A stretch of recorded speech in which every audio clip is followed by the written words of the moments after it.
Hi there, welcome to Deep Info. In this video, I'm going to show you how to enable dark mode in Windows 10. So let's begin.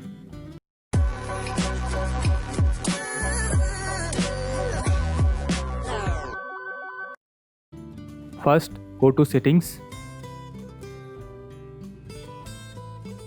then click on Personalization, go to Colors, and scroll down.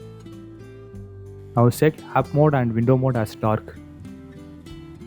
That's all. Now dark mode will be enabled.